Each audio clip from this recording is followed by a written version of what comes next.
Shape Your World Coaching. I hope you're having an amazing weekend, a very happy Sunday, or whatever day of the week it is when you're watching this.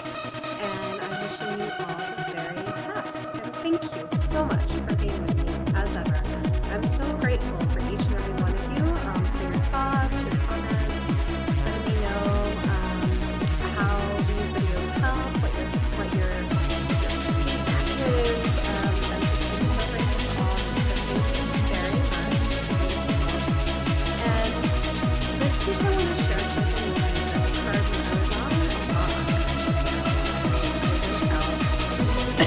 Those of you who are on my personal Facebook, you will see the video I posted.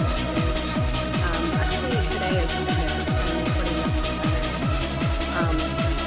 where I mentioned that I would be going for a walk. A little bit of self-care, which was really nice. And one thing I want to share with all of you in this video is, well, a few things that occurred to me and came up while I was walking. Okay, so basically, the way it started is I caught myself at one point. I was going this way, another young woman was going this way, and I realized we both automatically looked down as we were approaching one another. We just went heads down. And I started having this thought and this question of why are we looking down? When were we taught that we needed to look down? When does looking up become dirty? When did looking people in the face and eyes and being assertive or stance not, don't need to be aggressive or like that, but just about owning, I'm walking this way, yes, I acknowledge you, and going by. When did that become a dirty word? When did walking with purpose, with your eyes up and about, when did that become something to be and feel ashamed of? So much so that you have to look down. To not even acknowledge who you are, where you're walking. And then you get into the things of not acknowledging others. But ultimately, what I kept coming back to was, when did that become a dirty word? And from there, the things that started to occur to me were, well, you have organized religion. Yeah, organized religion has a lot to answer for in terms of how, historically, in terms of how it has served to, in the name of religion, in the name of something that is holy and sacred, it has over, in historical times as well as in some current times, people do things in the name of religion still that are just so unloving, uncaring, downright harmful and violent, sometimes towards others. The Crusades is a great example. Spanish Inquisition is another. The consistent, how do I say this? Not just diminishing, but outright getting rid of indigenous peoples. Whether they were the Celts and the Picts in the Roman era, or, Native American tribes, Amazonian tribes, anywhere people were told that their religion, that their way of believing and thought wasn't okay, that it was barbaric. Africa, by many different countries. Aborigines, another group. So you have that. Okay, so then if you go with that line of thought, what has organized religion done to play any part in owning who you are and having self-worth in that? to the point that you don't need to look down because you're not ashamed of who you are and where you're walking. That you're to the point that you're not fearful, because that's part of what's happening too. When you're looking down, you're not owning yourself, you're not owning your truth, you're not standing in what's called an executive and life coaching terms, your confidence stance. When you're not doing that, there's a piece of you, there's a part of you that's feeling ashamed, that's feeling fearful, and like it doesn't want to be seen. And it's a protective thing. And, it serves basically to make you small, to not be seen by others. And it's a coping mechanism that develops, if it happens, it develops for very specific reasons to help you. And it will have helped you at some point in your life, either in this lifetime or any other, or both, or several. But it's an interesting thing when you start looking at this. Where did it actually start? Where did it start in our human history? Where does it start for you? Maybe you don't look down when you walk. Maybe there are other ways that you make yourself small so that you won't be seen, you won't be heard, you won't be noticed. Maybe you wear frumpy clothing. That's a pretty common thing a lot of, in particular, women do, but I know some men also, to hide your physical body because you don't want to be noticed by others. People who have gone through trauma or pain, either physical abuse, sexual abuse, harassment, a really common thing to do, assaults, a really common thing to do is to hide yourself, to cloak yourself as much as you can. Sometimes people put on excess weight through excessive eating. Emotional eating is one way to describe it. When you deal with your emotions through food. And you pile on the weight. And it helps you develop this very big bubble, literally, around yourself. So that the true you, your core self, isn't seen. You put on these layers to hide yourself. It might be that you're afraid to speak out. Make your opinion known, to disagree with people, to say, well, that's your opinion, but I feel this way, or to find yourself partaking in actions or behaviors that just feel not you, maybe really wrong or just misaligned. And ultimately, you find yourself going along with it because to speak out and speak up and to say, no, I'm not going to do that, risks isolation from those people you're trying to be a part of, that group, that tribe, maybe your family, friends, colleagues. It risks ostracization, being ostracized. The ultimate thing it risks, all of these, is rejection. Maybe feeling betrayed, but ultimately left alone, isolated. And then that starts to trigger the piece and part of yourself that feels worried and scared for your survival. Your very survival. So you see how these things can go. It's a real trigger. And there's a pattern that goes on and really gets down to fight or flight stuff. And our basic need as a living, breathing being to survive, to live. So, how does all of this tie into the thoughts about organized religion and looking down when you walk? Is that there are many, many ways organized religion, governments, groups of people have sought to demonize and ostracize others who weren't like them, and to try to make them conform. I'm not saying that all that religion does is bad, but you've got to be honest. There are a lot of things where organized religion and people in positions of power in governments and so on have historically not helped other people really to enrich their lives. It's been more about just making everyone subservient and like them.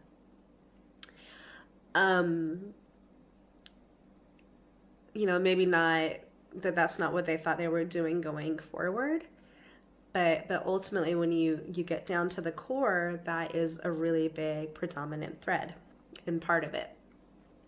And so the effects is that people historically, throughout history, throughout ancestral lines and families and so on, have been receiving the message that who they are is not enough. Who they are is wrong. Who they are and what they believe in is a sin, needs to be punished, is looked badly upon by God, for instance. And when you think about it, unless they're going around killing babies, it's pretty messed up. And even if they are killing babies, well, you talk to people about it, right? You ask them, why are you doing this? You don't, and what was done historically, obviously, for those who know history, is people were literally killed. There were wars fought, conflicts. And, it wasn't always over killing babies.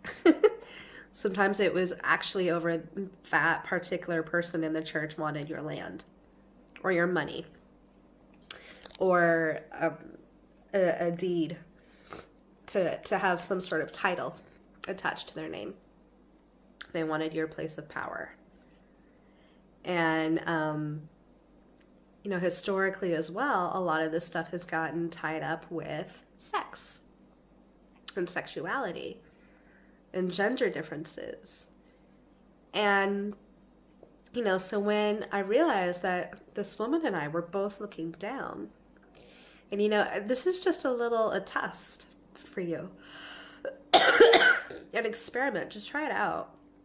Look around, look up when you walk, and just count to yourself, just notice how many people are also looking down when they walk.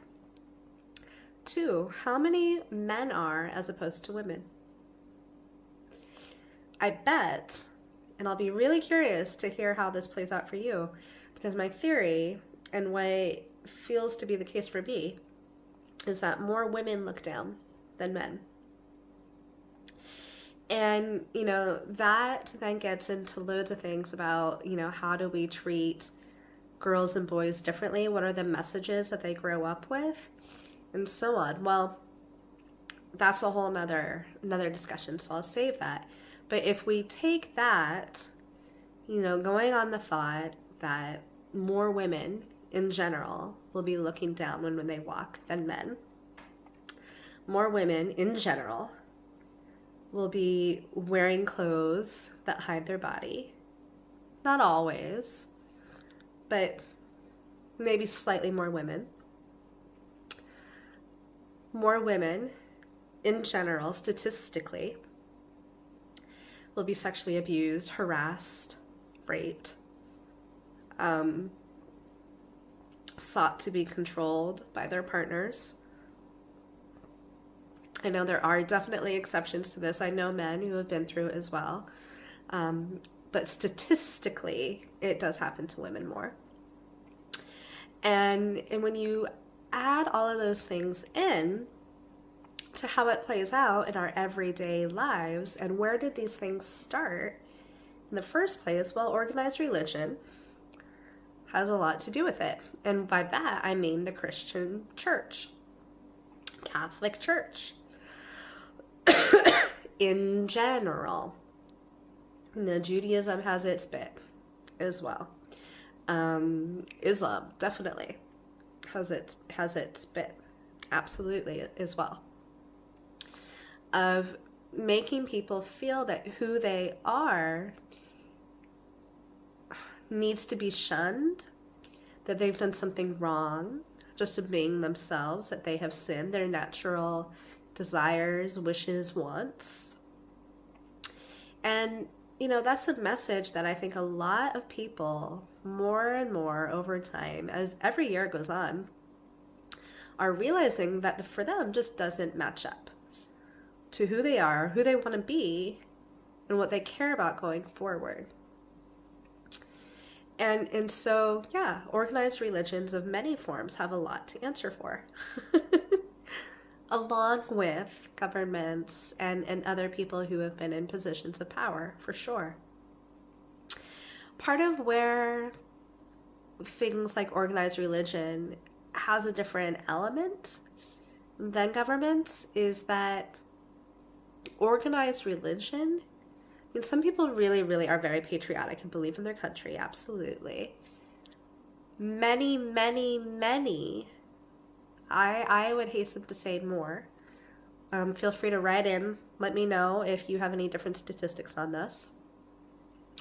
But from what I can gather, many, many, many, many more believe and emotionally believe in, with their hearts, body, and soul, whatever their religion is, way of thought. And when you have things that are so connected, that you care so much about, and it's telling you that who you are as a person, as a soul, is wrong, it's pretty messed up.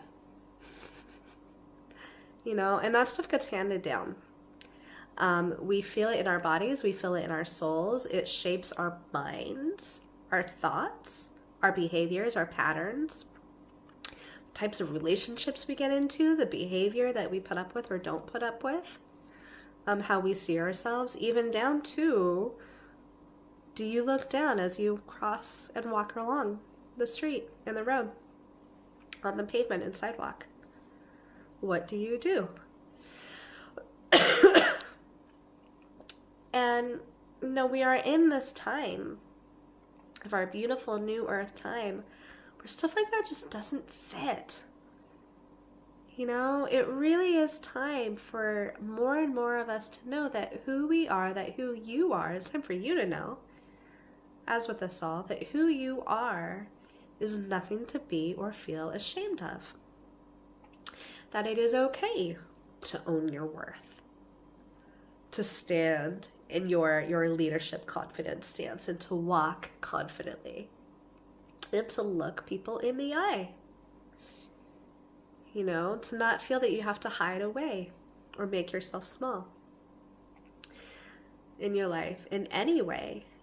And, it really, really, really is time for each and every one of us, for you, to really get that message, but not only to know it logically on paper, but to believe it and feel it in your body, energy, and soul, as well as your mind. And that is the crucial difference. That is a really beautiful key. And that is an important part of the final trigger or turning on of light that you, as a spiritual and energetic being in a human being body, needs. It's something we all need. It's a part of how we work. And we need that final trigger, that final light being turned on, because until you believe it, until you feel it, it will be very easy for you to continue to find yourself doing things or behaving in ways or having thoughts that do not match who you are in reality, in actuality, and or who you want to be. And it can affect the type of people you surround yourself with, the type of situations and patterns. If they're repeating patterns, it can affect how you see yourself in the world and what you do as a result.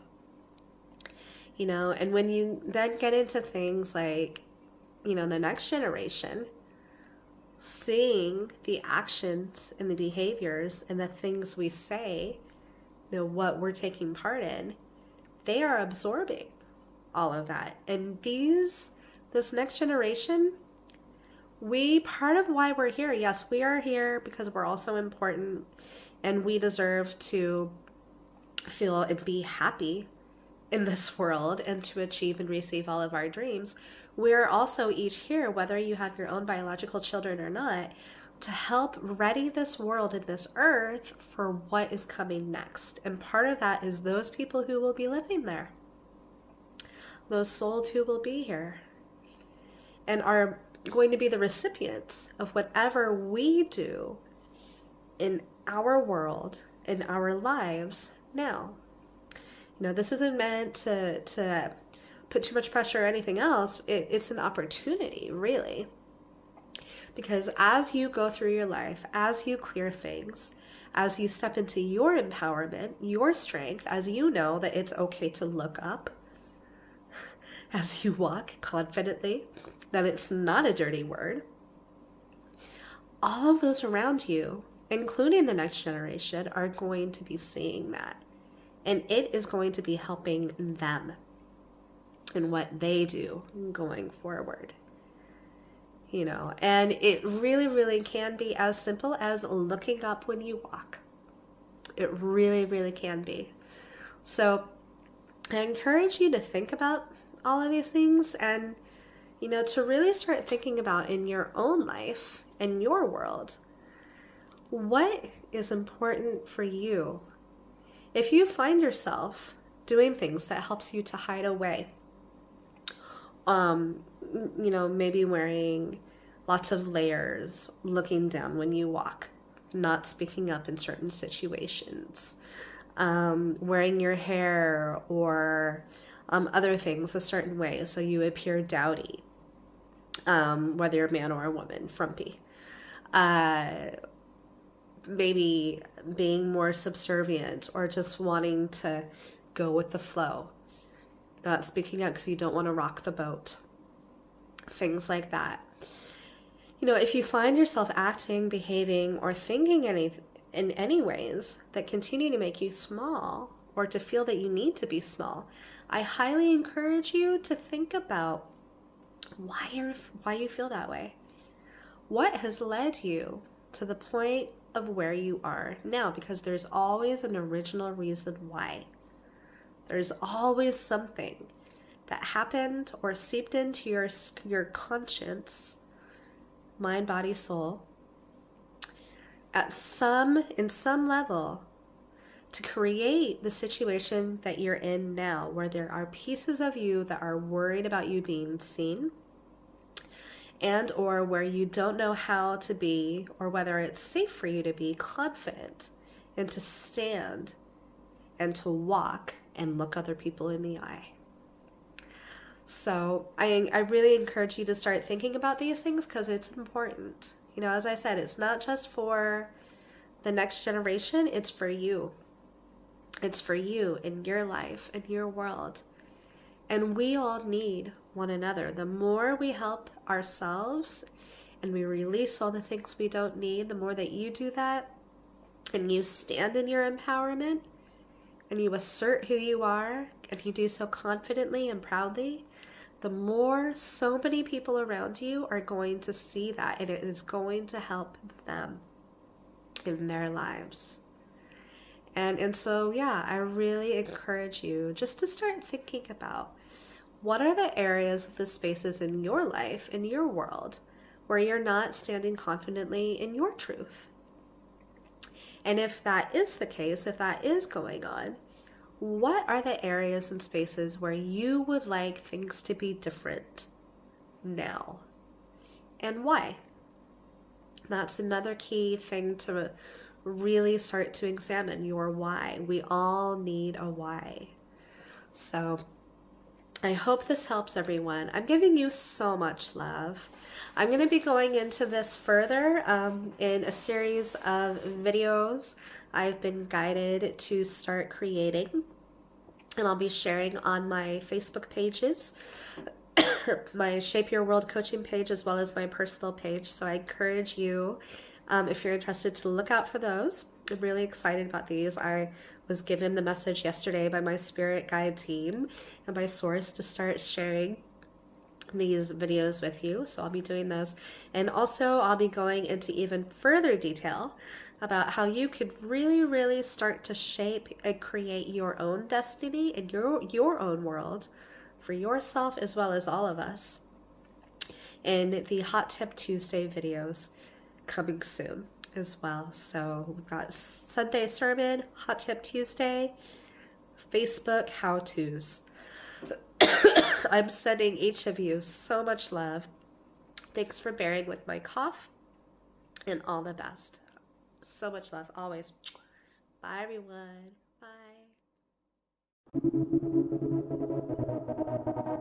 Bye.